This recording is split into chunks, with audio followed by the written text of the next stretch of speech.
mai 2004 que Cito Cavé, avec plusieurs membres de sa troupe, effectua une visite historique à New York pour un spectacle conçu et réalisé ici. Historique car cette performance constituait pour eux un retour à New York City après une absence de plusieurs décades, et le Graduate Center s'est fait fort d'être le lieu choisi pour ce retour qui attira des centaines de spectateurs dans l'auditorium de l'édifice même où nous nous trouvons ce soir. Il s'agissait en fait de la pièce O'Okisa de Cito Cavé, le Batopo Theatre Company, qui célébrait le bicentenaire de la Révolution haïtienne. Et cette performance, donc, qui a eu lieu à cette grande occasion, a vraiment fait la une des événements ici au Graduate Center, la venue du poète et homme de théâtre célèbre. L'occasion d'un grand moment de célébration. Et cette pièce, donc, je pense que l'auditoire est mieux informé que moi, mais je le rappelle pour ceux qui ne savaient pas, cette pièce avait été créée en août 2003 à Port-au-Prince, faisant partie des événements concernant le bicentenaire de la révolution de l'indépendance haïtienne.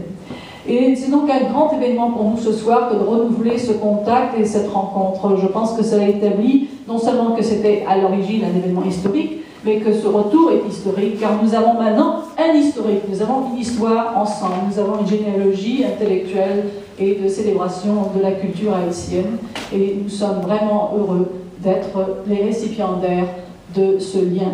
Et merci à vous, Cito Cavé, merci à vous, mesdames et messieurs, d'être avec nous ce soir. Et maintenant, permettez-moi de passer la parole à Jasmine Narcisse, qui fera l'introduction plus détaillée de notre conférencier.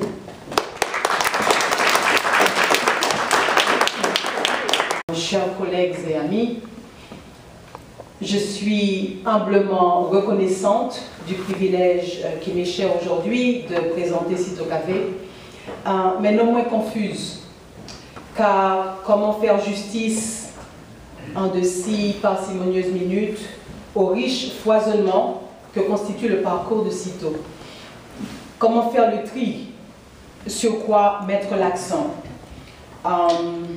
Faut-il parler de l'acteur ou du metteur en scène, du dramaturge ou du parolier, du conteur ou du chanteur?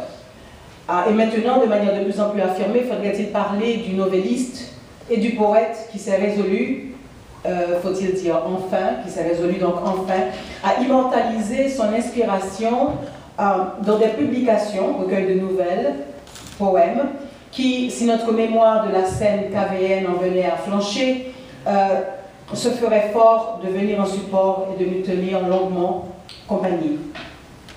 Et surtout, quand on pense à Cito, comment être détaché et résister à dire l'audienceur, l'ami, le rassembleur fêtard, qui n'a de cesse, où qu'il se trouve, de nous rameuter toujours et encore autour de la coupe et du verre de l'amitié. Puisqu'en Cito se nourrit cette quête incessante, comme jadis Guy Brandt, et qui dit « In the sweetness of friendship, let there be laughter and sharing of pleasures. For in the dew of little thanks, the heart finds its morning and is refreshed. » For me, that is Cito.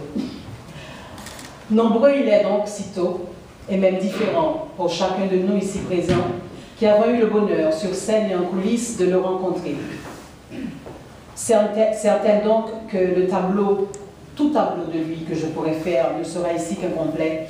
Je rappellerai seulement, pour une mise en contexte aujourd'hui, qu'il a été fondateur et cofondateur en Haïti avec Charles-Alexandre Abélard et François Latour, déjà en 1965, de la Société des Messagers de l'Art, groupe qui fait des lectures de poésie et du théâtre français et haïtien sur scène et à la radio.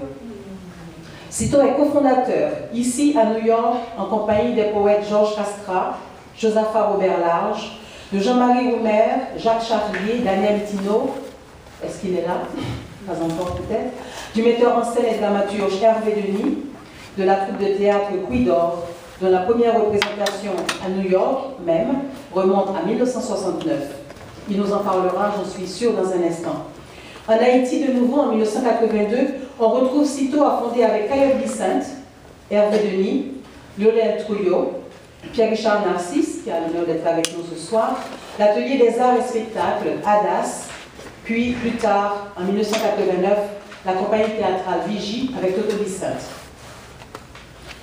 Le répertoire dramaturgique de Cito Cavé compte plus d'une douzaine de pièces en créole et en français. Ces pièces sont encore jouées aujourd'hui en Haïti, aux États-Unis, en France, en Martinique et en Guadeloupe, avec le plus souvent Cito en situation de metteur en scène, de régisseur et d'acteur, à la fois, s'il vous plaît. Il réalise par ailleurs des mises en scène d'œuvres d'autres auteurs, tels Tombeau Capitaine, en 1985-86, de l'écrivaine guadeloupéenne Simone Schwartz-Bach, de Rosalie Soleil, en 1987-88, d'Ina Césaire, de la Martinique, ou encore de son compatriote Claude Innocent, ce fou d'empereur qu'il a monté en 2000. En attendant, c'est là un vœu que je veux exprimer, en attendant donc que la publication de cette pièce de théâtre nous soit offerte, Cito vient d'ajouter en 2011 à ces deux ouvrages déjà publiés, deux nouvelles publications qui vous sont présentées ici au fond, un recueil de poésie qui d'un soir et de nouvelles, Une rose rouge entre les doigts, qui sont parus en 2011 pour la première fois, je crois que c'était ces deux premières œuvres dans les éditions françaises. Mais je ne tarderai pas plus, je vous prie d'accueillir avec moi aujourd'hui et avec nous au Graduate Center, Cito Cavé.